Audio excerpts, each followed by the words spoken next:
Hey everybody, and welcome once again as Hollywood Hills welcomes you back into the racing month of April. Can you believe it? We are already in the second quarter of the racing championship and the second quarter of the season of 2023.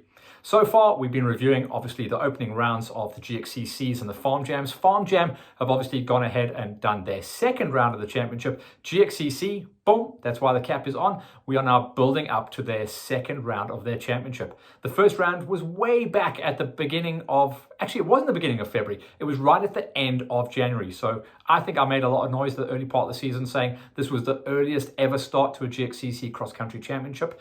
And they've done it so they can space themselves out. Gxcc company are very involved in a lot of the regional and national motocross as well as the national cross country and enduros. So they've got a lot of stuff on their plate, but their first prize is always the Gxcc regional and club cross country championship. Opening round, Lakoa Lodge, great success. Good numbers on the page, but we're expecting to see bigger entries coming in for the second round because we go back to Racemere Bult. So Racemere Bult has been on the calendar for about 10 years now. It's often classified as a dust bowl race. Certainly last year when we went out there racing towards the end of the winter season, it was the last of the dust bowl races. It's hard pack, so it never really has that absorbing soil, even though South Africa has had a lot of rain in this season. I do still think it's going to be one of those dusty races. Hopefully not as bad as it is at the end of winter, and that's obviously a very good strategy that Fiona Miranda have put in place this time around to make sure that we're at the beginning of winter rather than the end of it. So fingers crossed, a little bit of rain in the build-up to this event. Hard pack is never really going to benefit hugely from the rain as well as the rocks. Rocks can't really absorb a lot of moisture out there, but it's a good race. Everyone knows how to actually approach this race as well, having been on the calendar for so many years. So we do think it's going to be a good one. That's coming up on the 22nd of April. So they've really just started to kind of like make noise about this. Viana will have been out on the farm already to get himself into that zone, get him into that special place where he can now know exactly what you guys are going to be racing against. So for all the juniors, the quads, and the senior motorcycle races, finally the second round of the Gxccs is coming up in this racing month.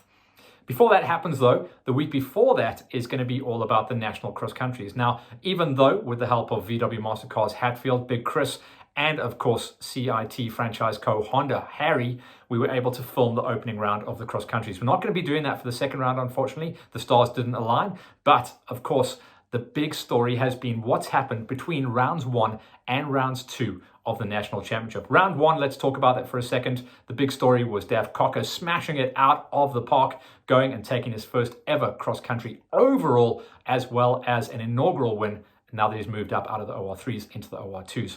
So the South African Husqvarna Pro is the man to beat at the moment. He's going to have his hands full, though. I think KZN is going to come hunting for him big time. Brad Cox was in great form on the big KTM on the 450, riding out of the factory squad.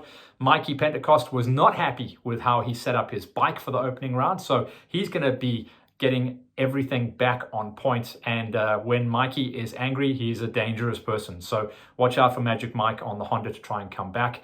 Of course, everyone is going to be out there trying to see what they can do. But for me, the big story coming out of round number 1, apart from Dav Cocker, was Kieran Fitzgerald. Aging out, moving up into the seniors, getting the win in the seniors, putting 40 minutes into his closest rivals. I don't mean to rub that in. It was just such a big story.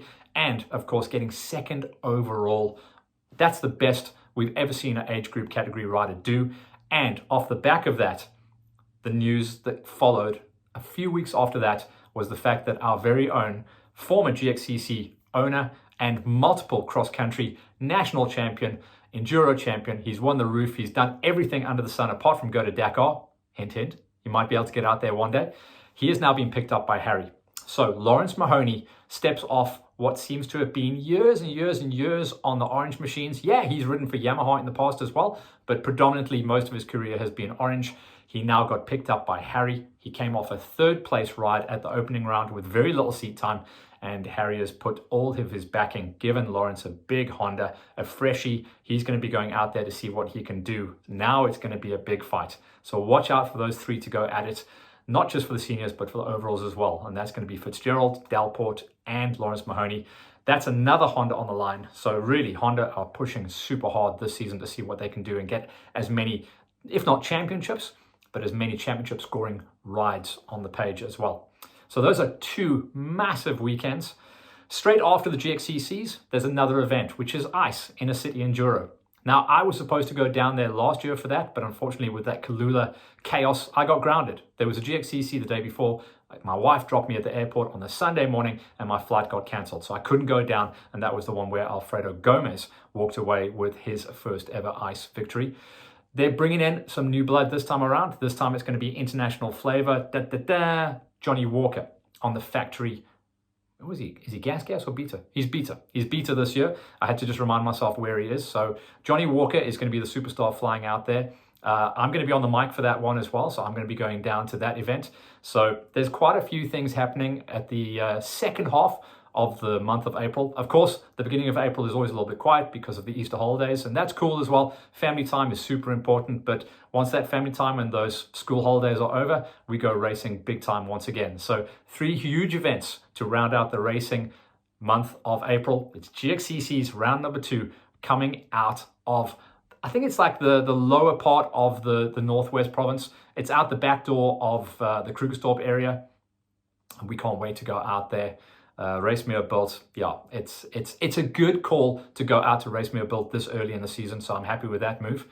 Then we go straight from there into the ICE event, but before that, it's going to be all about the Nationals. So we'll be keeping an eye on the Nationals. Even though we're not down there, Hollywood Hills will report back and tell you what went down. For now, get the entries in for the Gxccs. Hold your breath, because once we come out of April, May is a banger where we've got 2 back-to-back events, and that's going to be Forge Racing, closely followed by the next round of Farm Jams. The season has finally clicked to gear. We're finally moving forward into the second quarter of the 2023 season, and it's all good to go. We're going to be on point, bringing you all of the news, so stay tuned. Laters.